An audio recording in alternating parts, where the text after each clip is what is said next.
Hey everyone, Oz here. This is a clip from today's video that had a bit of a minor mess up on my end where I'd accidentally drug another clip over this specific video file and deleted a portion of the rant. So I'm just re-uploading it here so you all have access to that. And without further ado, let's jump right into it.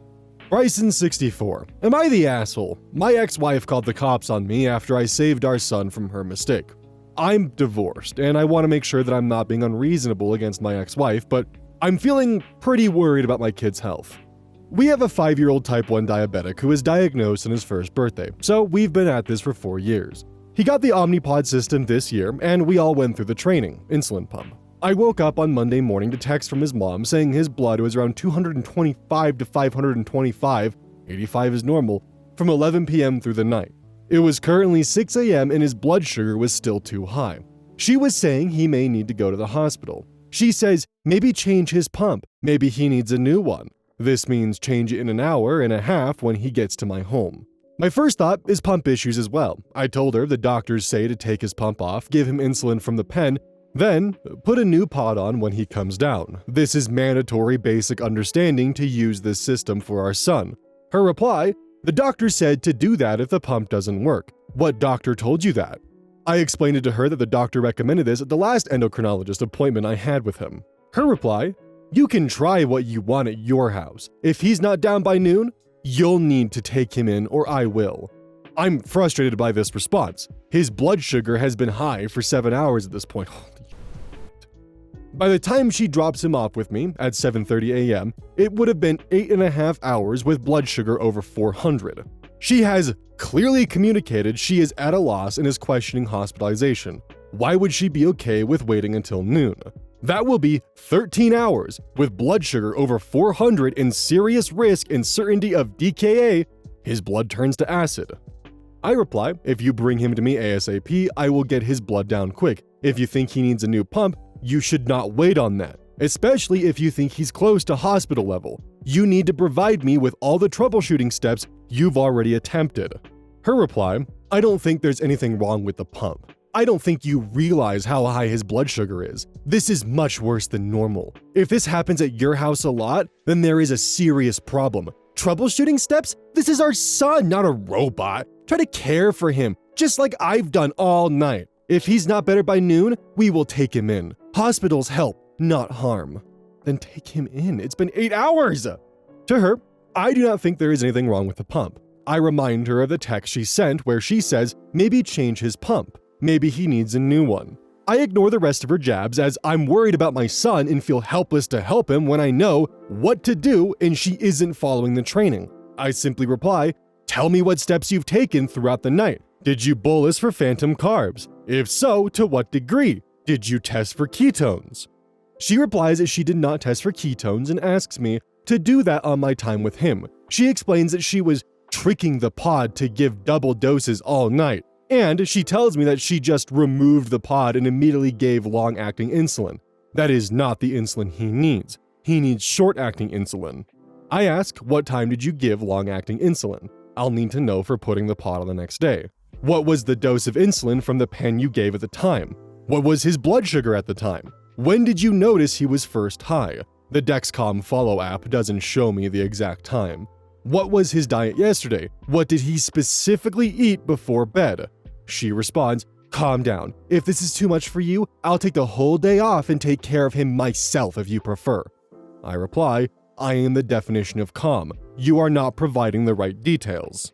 Very long story short, she answers none of my questions. I get him and he was never given a shot from the pen. I check his blood manually, give him the correction dosage from the pen, and call the endo team and he was perfectly healthy within 2 hours. His mom got seemingly defensive that he was healthy so quick with me and demands I take him to the hospital even though he's now healthy.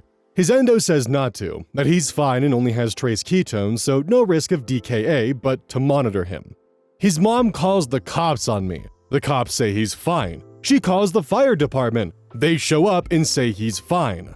I take him to the emergency room anyways at her request. He spends 3 hours just getting tests and fluids and they release him, showing he was fine all along. So, check me.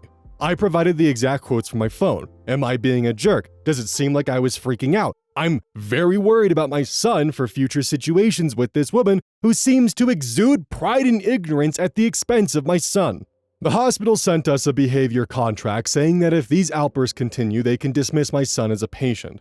I just want to check myself and see if I'm part of the problem, because I might need to go back to court with her and fight for medical decision-making to protect my son in the future. But if I am part of the problem, then I need to check my attitude first. Too long didn't read, my ex-wife struggled to manage our diabetic son's dangerously high blood sugar, so I took over and got him stable quickly. She got upset, called the cops, and insisted on an unnecessary ER visit. Am I in the wrong to be concerned about her handling his diabetes in the future? Did I add to the problem?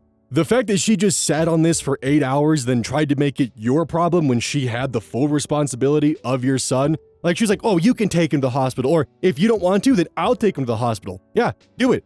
Take him to the hospital. He has high blood sugar. He could fucking die from that. Like, the only two options that I can think of is either she was incompetent and did not pay attention during training, or just doesn't care at all about what the training steps are and thinks she knows better and is willing to put her son at risk as to prove a point or something that, oh no, she knows best. Or she's deliberately trying to kill her son. Those are the only two options I can actually think of for how she fucked this up that badly. Especially with lying to her husband about giving him an insulin shot. Like, when I was younger, actually the same night that I fractured my right arm and later broke it during football practice, I'm pretty sure I explained that in a previous episode, but anyways, on that same night, my mother actually went into diabetic shock, and I had walked out on her to find her unconscious. Being a 7-year-old and walking out to find your parent unconscious, or, in my eyes, asleep and not waking up no matter what I would do, is a pretty scary thing to walk in on. So I have first-hand experience of what diabetic shock looks like, and it's scary, especially when you're young. And what worries me is that I feel like that if her son went into diabetic shock, she would just assume that he's sleeping or some other bullshit, because after what she displayed in her behavior, I don't trust her with the child.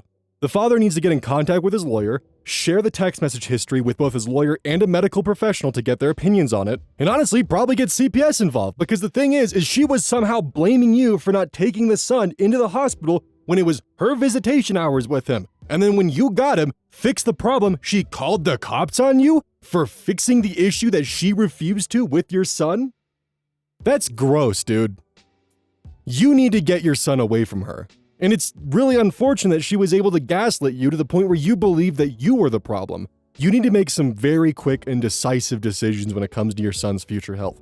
Because either your wife is not aware of the procedures to take care of your son and is kind of just winging it because she wasn't paying attention, or worse, she's trying to kill your son.